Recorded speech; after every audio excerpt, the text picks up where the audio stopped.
सत श्री अकाल। पंजाबी खबरां देखण वाले दर्शकों का स्वागत है। खबरां का सिलसिला शुरू करने तो पहला एक नज़र मार लैंदे हां सुर्खियां दे वल।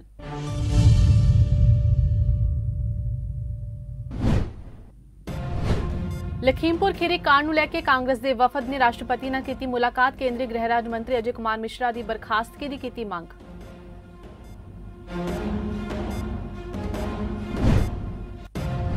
लखीमपुर खीरी घटना च इंसाफ की मांग लई किसान मोर्चे का फैसला। किसान मोर्चा मृतक किसानों दी अस्थियां नाल 16 अक्तूबर नूं देश भर च कढेगा कलश यात्रा।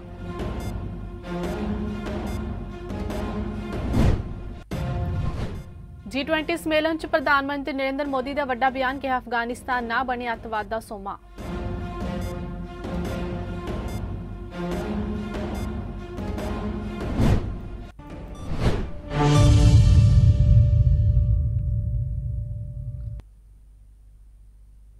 ਅਤੇ ਹੁਣ ਖਬਰਾਂ ਵਿਸਥਾਰ ਦੇ ਨਾਲ। ਕਾਂਗਰਸ ਦੇ ਸਾਬਕਾ ਪ੍ਰਧਾਨ ਰਾਹੁਲ ਗਾਂਧੀ ਦੀ ਅਗਵਾਈ ਵਿੱਚ ਪਾਰਟੀ ਦੇ ਵਫਦ ਨੇ ਲਖੀਮਪੁਰ ਖੀਰੀ ਹਿੰਸਾ ਦੇ ਮਾਮਲੇ ਨੂੰ ਲੈ ਕੇ ਰਾਸ਼ਟਰਪਤੀ ਰਾਮਨਾਥ ਕੋਵਿੰਦ ਨਾਲ ਮੁਲਾਕਾਤ ਕੀਤੀ। ਕਾਂਗਰਸ ਵਫਦ ਨੇ ਰਾਸ਼ਟਰਪਤੀ ਨਾਲ ਮੁਲਾਕਾਤ ਦੌਰਾਨ ਕੇਂਦਰੀ ਗ੍ਰਹਿ ਰਾਜ ਮੰਤਰੀ ਅਜੇ ਕੁਮਾਰ ਮਿਸ਼ਰਾ ਦੀ ਬਰਖਾਸਤਗੀ ਦੀ ਮੰਗ ਕੀਤੀ। ਕਾਂਗਰਸ ਦੇ ਇਸ ਵਫਦ ਵਿੱਚ ਰਾਹੁਲ ਗਾਂਧੀ ਤੋਂ ਇਲਾਵਾ ਰਾਜ ਸਭਾ ਵਿੱਚ ਵਿਰੋਧੀ ਧਿਰ ਦੇ ਨੇਤਾ ਮਲਿਕਾਰਜੁਨ ਖੜਗੇ ਤੇ ਪਾਰਟੀ ਜਨਰਲ ਸਕੱਤਰ ਪ੍ਰਿਯੰਕਾ ਗਾਂਧੀ ਵੀ ਸ਼ਾਮਿਲ ਸਨ। ਹਾਲ ਹੀ ਵਿੱਚ ਕਾਂਗਰਸ ਨੇ ਰਾਸ਼ਟਰਪਤੀ ਨੂੰ ਚਿੱਠੀ ਲਿਖ ਕੇ ਮਿਲਣ ਦਾ ਸਮਾਂ ਮੰਗਿਆ ਸੀ। ਕਾਂਗਰਸ ਲਖੀਮਪੁਰ ਖੀਰੀ ਹਿੰਸਾ ਨੂੰ ਲੈ ਕੇ ਕੇਂਦਰੀ ਗ੍ਰਹਿ ਰਾਜ ਮੰਤਰੀ ਅਜੇ ਮਿਸ਼ਰਾ ਨੂੰ ਬਰਖਾਸਤ ਕਰਨ ਦੀ ਮੰਗ ਕਰ ਰਹੀ ਹੈ।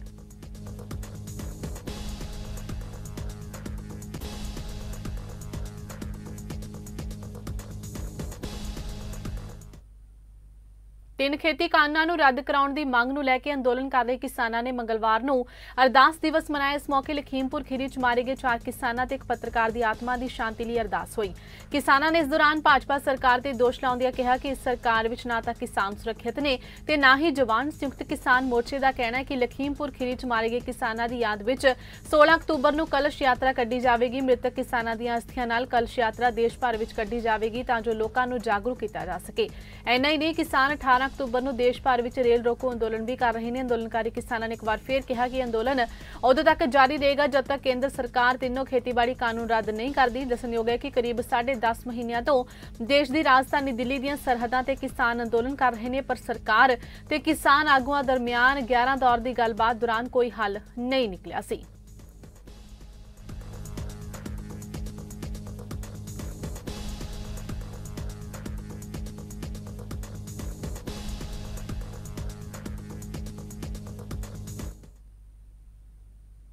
प्रधानमंत्री नरेंद्र मोदी ने विश्व भाईचारे नूं चौकस किया है कि वह अफगानिस्तान के लोगों की तुरंत मनुखी मदद लई राह लभे ते इस दे नाल ही यह गल यकीनी बनाए कि अफगानिस्तान की धरती खेतर या दुनिया ਲਈ ਅੱਤਵਾਦ ਮਜ਼ਹਬੀ ਕੱਟੜਵਾਦ ਦਾ ਸੌਮਾ ਨਾ ਬਣੇ। ਮੋਦੀ ਨੇ ਦੁਨੀਆ ਦੇ ਅਗਾਂਹ ਵਧੂ 20 ਦੇਸ਼ਾਂ ਦੇ ਗਰੁੱਪ G20 ਦੀ ਅਫਗਾਨਿਸਤਾਨ ਦੇ ਮੁੱਦੇ ਤੇ ਵਿਸ਼ੇਸ਼ ਸਿਖਰ ਬੈਠਕ ਵਿੱਚ ਵਰਚੁਅਲ ਕਾਨਫਰੰਸ ਰਾਹੀਂ ਹਿੱਸਾ ਲਿਆ। ਬੈਠਕ ਦਾ ਆਯੋਜਨ G20 ਦੀ ਅਗਵਾਈ ਕਰ ਰਹੇ ਇਟਲੀ ਦੇ ਪ੍ਰਧਾਨ ਮੰਤਰੀ ਮਾਰੀਓ ਦਰਾਗੀ ਨੇ ਕੀਤਾ ਸੀ। ਇਸ ਦਾ ਏਜੰਡਾ ਅਫਗਾਨਿਸਤਾਨ 'ਚ ਮਨੁੱਖੀ ਸੰਕਟ, ਅੱਤਵਾਦ ਨਾਲ ਜੁੜੀ ਚਿੰਤਾ ਤੇ ਮਨੁੱਖੀ ਅਧਿਕਾਰਾਂ ਦੇ ਨਾਲ ਜੁੜੇ ਮੁੱਦਿਆਂ ਤੇ ਚਰਚਾ ਕਰਨੀ ਸੀ। मोदी ने कहा कि भारत ते अफगानिस्तान के लोगों दरमियान सदियों तो गूढ़े संबंध ने ते बीते 20 सालों में भारत ने अफगानिस्तान के समाजिक आर्थिक विकास ते नौजवानों ते औरतों की समर्था नूं वधाउण लई योगदान दिता है।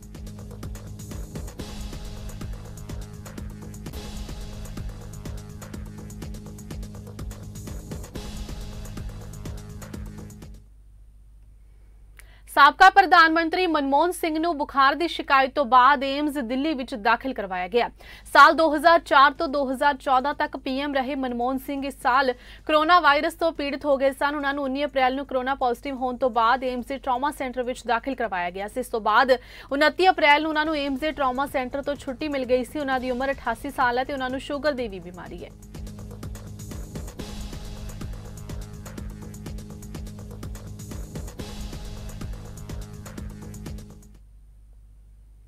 पंजाब के वित्त मंत्री मनप्रीत सिंह बादल ने कहा कि सनयतकारां दी मुश्किलां नूं पहल के आधार पर हल किया जाएगा। अज इत्थे पत्रकारां नाल गल करदिआं मनप्रीत सिंह बादल ने कहा कि वैट के बकाए संबंधी सनयतकारां नूं आ रही मुश्किलां नूं एक हफ्ते के अंदर अंदर हल किया जाएगा ते दिवाली तो पहलां सनयतकारां नूं वड्डियां राहतां दित्तियां जाणगीआं।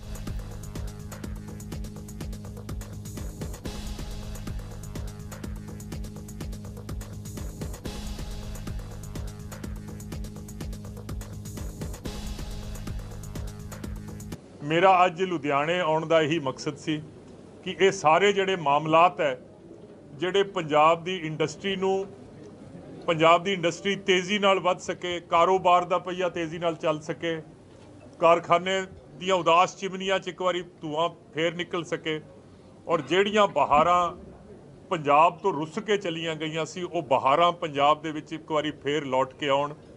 अज मैं उस मकसद नाल अज मैं लुधियाना शहर आया सी।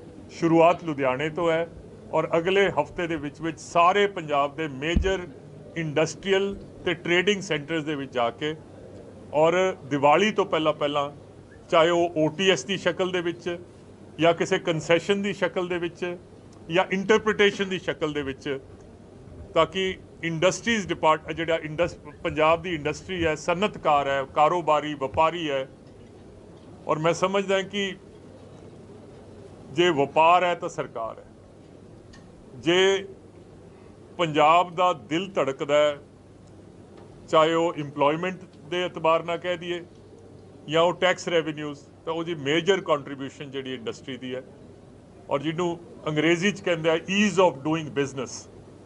ये जिन्नी असी ईज़ ऑफ डूइंग बिजनेस बेहतर तो बेहतर बना सकांगे, इस मकसद नाल ते इस उद्देश्य नाल अज तुहाडे शहर आए सी। ਸਾਡੇ ਨੌਜਵਾਨ ਸਾਡਾ ਸਰਮਾਇਆ ਨੇ ਤੇ ਆਉਣ ਵਾਲੀਆਂ ਚੋਣਾਂ ਵਿੱਚ ਨੌਜਵਾਨ ਅਹਿਮ ਭੂਮਿਕਾ ਨਿਭਾਉਣਗੇ। ਇਹਨਾਂ ਸ਼ਬਦਾਂ ਦਾ ਪ੍ਰਗਟਾਵਾ ਉਪ ਮੁੱਖ ਮੰਤਰੀ OP ਸੋਨੀ ਨੇ NSUY ਵੱਲੋਂ ਕਰਵਾਈ ਰੈਲੀ ਨੂੰ ਸੰਬੋਧਨ ਕਰਦਿਆਂ ਕੀਤਾ। ਉਹਨਾਂ ਕਿਹਾ ਕਿ ਨੌਜਵਾਨ ਸਮਾਜ ਸੇਵੀ ਬਣ ਕੇ ਪਾਰਟੀ ਵਿੱਚ ਕੰਮ ਕਰ ਰਹੇ ਨੇ ਤੇ ਆਸ ਹੈ ਕਿ ਇਹਨਾਂ ਦਾ ਉਤਸ਼ਾਹ ਹੋਰ ਨੌਜਵਾਨਾਂ ਲਈ ਵੀ ਪ੍ਰੇਰਨਾ ਸਰੋਤ ਬਣੇਗਾ। ਯੁਵਾ ਸ਼ਕਤੀ ਤੇ ਪੰਜਾਬ ਨੂੰ ਦੇਸ਼ ਦਾ ਨੰਬਰ 1 ਸੂਬਾ ਬਣਾਉਣ ਦੀ ਸਮਰੱਥਾ ਬਾਰੇ ਦੱਸਦਿਆਂ NSUY ਦੇ ਸੂਬਾਈ ਪ੍ਰਧਾਨ ਨੇ ਭਰੋਸਾ ਦਿਵਾਇਆ ਕਿ 2022 ਵਿੱਚ ਨੌਜਵਾਨਾਂ ਵੱਲੋਂ कांग्रेस पार्टी ਨੂੰ ਜਿਤਾ ਕੇ ਸੂਬੇ ਵਿੱਚ ਇੱਕ ਵਾਰ ਫਿਰ ਉਹਨਾਂ ਦੀ ਹੀ ਸਰਕਾਰ ਬਣਾਈ ਜਾਵੇਗੀ। ਜਿਹੜੀ ਹੈ ਯੂਥ ਕਰਦੀ ਹੈ, ਸੋ ਯੂਥ ਮੈਂ ਅੱਗੇ ਕਿਹਾ, ਮੈਂ ਬੋਲਦੇ ਵੀ ਕਿਹਾ ਕਿ ਯੂਥ ਦੇ ਮੋਢਿਆਂ ਤੇ ਬੜੀ ਵੱਡੀ ਜ਼ਿੰਮੇਵਾਰੀ ਹੈ। ਸੋ ਅੱਗੇ ਵੀ ਇਹਨਾਂ ਜ਼ਿੰਮੇਵਾਰੀ ਨਿਭਾਈ ਹੈ, ਹਰ ਇਲੈਕਸ਼ਨ 'ਚ ਨਿਭਾਉਂਦੇ ਨੇ। 22 ਦੀਆਂ ਇਲੈਕਸ਼ਨਾਂ 'ਚ ਵੀ ਆਪਣੀ ਜ਼ਿੰਮੇਵਾਰੀ ਡਟ ਕੇ ਬੜੀ ਮਿਹਨਤ ਨਾਲ ਨਿਭਾਵਾਂਗੇ। ਸੋ ਕਾਂਗਰਸ ਪਾਰਟੀ ਦੀ ਅਸੀਂ ਦੁਬਾਰਾ ਜਿਹੜੀ ਹੈ ਪੰਜਾਬ 'ਚ ਸਰਕਾਰ ਬਣਾਉਣੀ ਹੈ। ਸੋ ਸਾਡੇ पंजाब के CM चरणजीत चन्नी जी वो भी बड़ी मेहनत कर रहे हैं। सो सारी टीम जी है वो पंजाब की मेहनत कर रही है। सो मैं समझना असी सारे रल के 22 ਦੀਆਂ इलैक्शनां लड़नियां ने तो 22 ਦੀਆਂ इलैक्शनां जित के फिर असी पंजाब की सरकार बनानी है।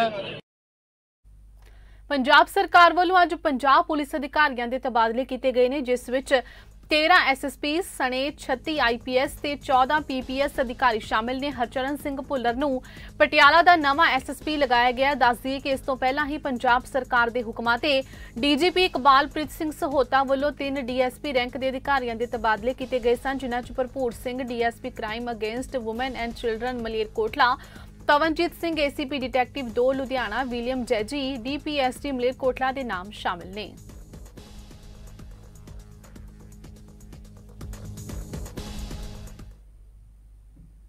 बिजली संकट ਨੂੰ ਲੈ ਕੇ ਜਿੱਥੇ ਸਾਰੇ ਪਾਸੇ ਹਾਹਾਕਾਰ ਮਚੀ ਹੋਈ ਹੈ, ਉੱਥੇ ਸ਼੍ਰੋਮਣੀ ਅਕਾਲੀ ਦਲ ਸੰਯੁਕਤ ਵੱਲੋਂ ਬਿਜਲੀ ਬੋਰਡ ਦੇ ਮੁੱਖ ਦਫ਼ਤਰ ਦੇ ਬਾਹਰ ਧਰਨਾ ਦਿੱਤਾ ਗਿਆ। ਧਰਨੇ ਦੌਰਾਨ ਪਾਰਟੀ ਦੀ ਸੀਨੀਅਰ ਲੀਡਰਸ਼ਿਪ ਪਹੁੰਚੀ ਹੋਈ ਸੀ।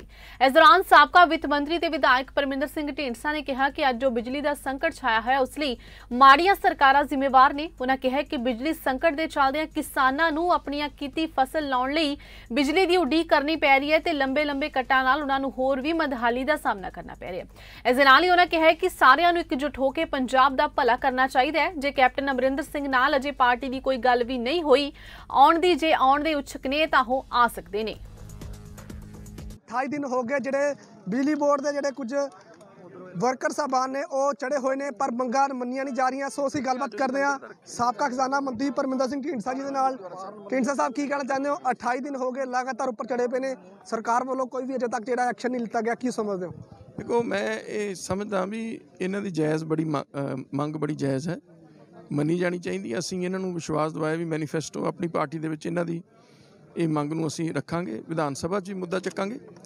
ते नाल मैं महसूस करदा कि सरकार नूं जिहड़ा है इहदे वल इस तो पहलां कोई नुकसान हो जाए इन्हां दी आके गल सुननी चाहिए है ते इन्हां दे मसले दा हल करना चाहिए। ਫਾਦਰ ਸਾਹਿਬ ਵੱਲੋਂ ਇੱਕ ਬਿਆਨ ਦਿੱਤਾ ਗਿਆ ਵੀ ਕੈਪਟਨ ਅਮਰਿੰਦਰ ਸਿੰਘ ਨੂੰ ਨਾਲ ਲੈਣ ਦੀ ਗੱਲ ਕੀਤੀ ਗਈ ਹੈ, ਤੁਸੀਂ ਸਾਰੇ ਇਕੱਠੇ ਹੋਵੋ ਤੇ ਆਪਾਂ ਇੱਕ ਪੰਜਾਬ ਨੂੰ ਜਿਹੜਾ ਇਕਜੁੱਟ ਕਰੀਏ। ਕੀ ਸਮਝਦਾ ਹੁਣ ਤੁਹਾਡੀ ਗੱਲਬਾਤ ਹੋ ਰਹੀ ਹੈ? ਉਹਨਾਂ ਨੂੰ ਦੇਖੋ ਹਰ ਗੱਲ ਨੂੰ ਆਪਾਂ ਨਾ ਕਈ ਗੱਲਾਂ ਮੂੰਹ 'ਚ ਪਾ ਦਿੰਦੇ ਆ। ਉਹਨਾਂ ਨੇ ਇਹ ਗੱਲ ਕਹੀ ਸੀ ਵੀ ਅਸੀਂ ਸ਼ੁਰੂ ਤੋਂ ਕਹਿ ਰਹੇ ਹਾਂ ਵੀ ਬਾਦਲ ਦਲ ਕਾਂਗਰਸ ਤੇ ਬੀਜੇਪੀ ਤੋਂ ਬਿਨਾਂ ਸਾਰੀਆਂ ਧਿਰਾਂ ਇਕੱਠੀਆਂ ਹੋਣ, ਪੰਜਾਬ ਦੇ ਭਲੇ ਲਈ ਇਕੱਠੀਆਂ ਹੋਣ। ਤੇ ਉਹਨਾਂ ਨੇ ਫਿਰ ਅੱਗੋਂ ਪੁੱਛਿਆ ਵੀ ਕੀ ਤੁਸੀਂ ਕੈਪਟਨ ਅਮਰਿੰਦਰ ਸਿੰਘ ਨੂੰ ਵੀ ਕਹੋਗੇ? ਉਹ ਕਹਿੰਦੇ ਇਸ ਤਾਂ ਸਾਰਿਆਂ ਵਾਸਤੇ ਹੀ ਹੈ, ਉਹ ਆਉਣਾ ਚਾਹਣ ਉਹ ਆ ਜਾਣ। ਸੋ ਇਹਨੂੰ ਇਹ ਗੱਲ ਨੂੰ ਸਪੈਸੀਫਿਕ ਨੂੰ ਪਿਕਅਪ ਕਰਕੇ ਉਹਨੂੰ ਇੱਕ ਵੱਡੀ ਹੈਡਲਾਈਨ ਬਣਾ ਦਿੱਤੀ ਗਈ ਹੈ। ਐਸੀ ਕੋਈ ਉਹਨਾਂ ਨੇ ਗੱਲ ਨਹੀਂ ਕਹੀ। ਉਹ ਅਸੀਂ ਤਾਂ ਸਮਝਦੇ ਹਾਂ ਵੀ ਪੰਜਾਬ ਦਾ ਲੋਕਲ ਇੱਕ ਮਜ਼ਬੂਤ। ਹਰਿਆਣਾ ਦੇ ਸਿਰਸਾ ਜ਼ਿਲ੍ਹੇ ਦੇ ਹਲਕੇ ਐਲਨਾਬਾਦ 'ਚ 30 ਅਕਤੂਬਰ ਨੂੰ ਉਪਚੋਣ ਹੋਣ ਜਾ ਰਹੀ ਹੈ। ਇਸ ਉਪਚੋਣ ਨੂੰ ਲੈ ਕੇ ਸਿਆਸੀ ਪਾਰਟੀਆਂ ਦੇ ਉਮੀਦਵਾਰਾਂ ਦੇ ਵੱਲੋਂ ਚੋਣ ਪ੍ਰਚਾਰ ਕੀਤਾ ਜਾ ਰਿਹਾ ਹੈ। ਇਸੇ ਤਹਿਤ ਇਨੈਲੋ ਉਮੀਦਵਾਰ ਅਭੈ ਚੌਟਾਲਾ ਨੇ ਵਿਰੋਧੀਆਂ ਤੇ ਤਿੱਖਾ ਨਿਸ਼ਾਨਾ ਸਾਧਿਆ। ਅਭੈ ਸਿੰਘ ਚੌਟਾਲਾ ਨੇ ਖੇਤੀ ਕਾਨੂੰਨਾਂ ਨੂੰ ਲੈ ਕੇ ਬਿਆਨ ਦਿੱਤਾ। ਉਹਨਾਂ ਕਿਹਾ ਕਿ ਐਲਨਾਬਾਦ ਵਿੱਚ ਆਉਣ ਵਾਲੀ ਜ਼ਿਮਨੀ ਚੋਣ ਪੂੰਜੀਪਤੀ ਤੇ ਕਿਸਾਨ ਦਰਮਿਆਨ ਚੋਣ ਹੈ ਤੇ ਖੇਤਰ ਦੀ ਜਨਤਾ ਨੂੰ ਤੈਅ ਕਰਨਾ ਹੈ ਕਿ ਖੇਤੀ ਕਾਨੂੰਨ ਕਿਸਾਨ ਲਈ ਹਿਤਕਾਰੀ ਨੇ ਜਾਂ ਫਿਰ ਨਹੀਂ।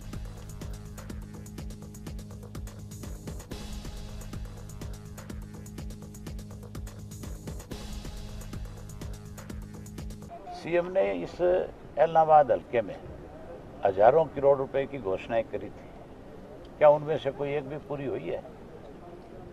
पूरे आश्वासन है, केवल चुनाव है इसलिए कैसे उनका वोट मिल सके इसके लिए उनको आश्वासन दिया है। वो लोग बहुत शाणे हैं।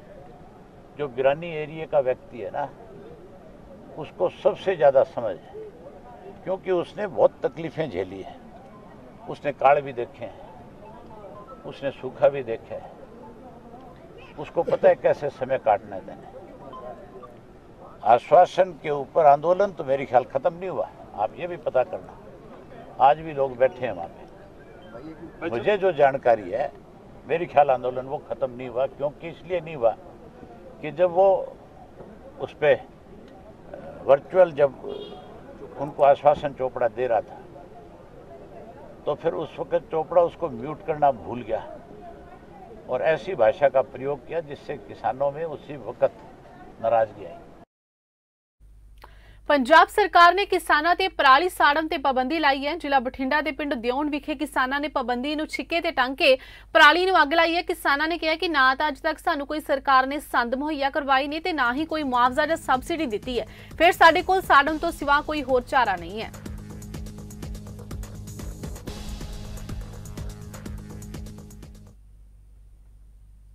जम्मू कश्मीर विच होए अतवादी हमले विच मारी गई प्रिंसीपल बीबी सुपिंदर कौर की अंतिम अरदास मौके श्रोमणी अकाली दल दिल्ली के प्रधान परमजीत सिंह सरना ने शमूलियत की। इस मौके उन्होंने कहा कि कायराना हमले च प्रिंसीपल का कतल करना मंदभागा है। उन्होंने कहा कि बिना किसी भेदभाव के विद्या के दान देने वाली अध्यापका का कतल मंदभागा है।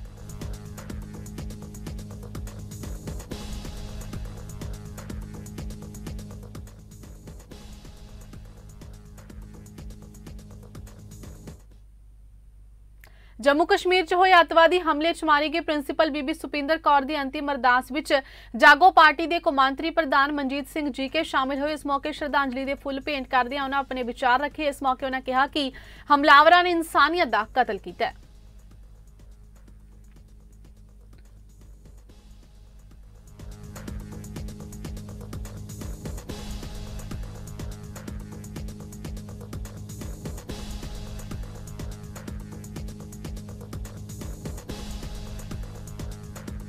जम्मू कश्मीर अलग अलग वक्त ते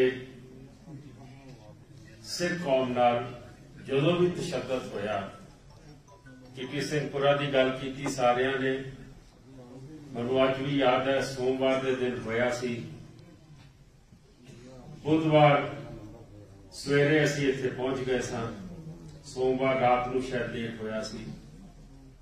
उस वेले अकाल तखत के जहदार साहब भाई साहब भाई रंजीत सिंह जी, टोड़ा साहब, सरना साहब, असी इकट्ठे उस फ्लाइट च आए सन और उतरते ही सीधे चिट्टी सिंहपुरा गए सन। मैनूं अज भी वो हालात याद है कि जिवें 37 सिंघां दा संस्कार होया पिया सी, अंगीठे नहीं संभाले जा रहे सन, की हालात सीगे वो कदी अखां तो ओझल नहीं होया।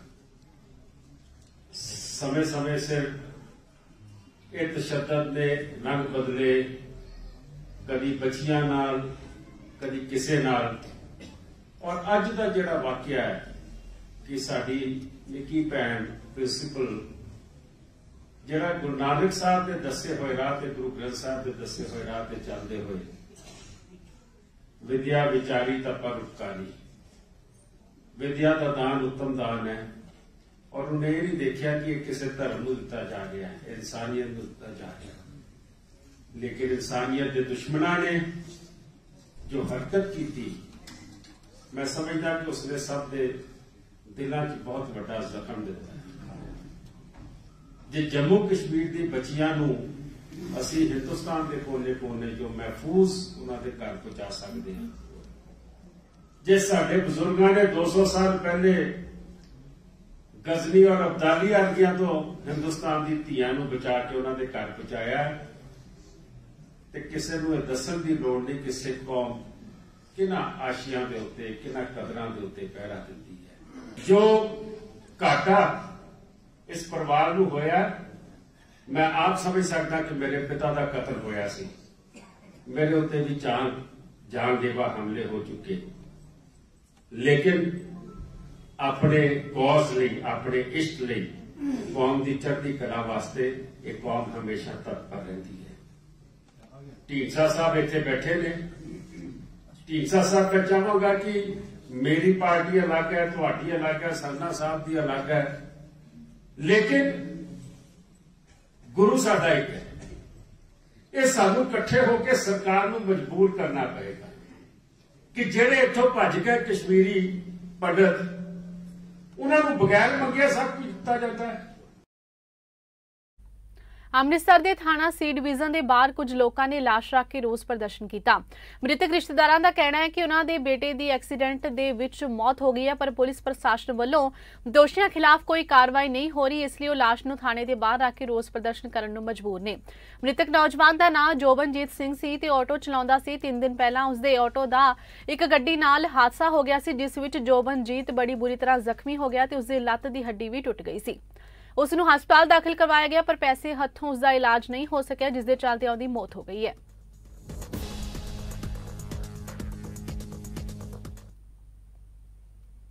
ਇਸ ਦੇ ਨਾਲ ਹੀ ਖਬਰਾਂ ਦਾ ਸਿਲਸਿਲਾ ਇੱਥੇ ਸਮਾਪਤ ਹੁੰਦਾ ਹੈ। ਨਵੀਆਂ ਤੇ ਤਾਜ਼ਾ ਖਬਰਾਂ ਦੇ ਨਾਲ ਫਿਰ ਹਾਜ਼ਰ ਹੋਵਾਂਗੇ। ਤਦ ਤੱਕ ਲਈ ਇਜਾਜ਼ਤ ਦਿਓ। ਧੰਨਵਾਦ।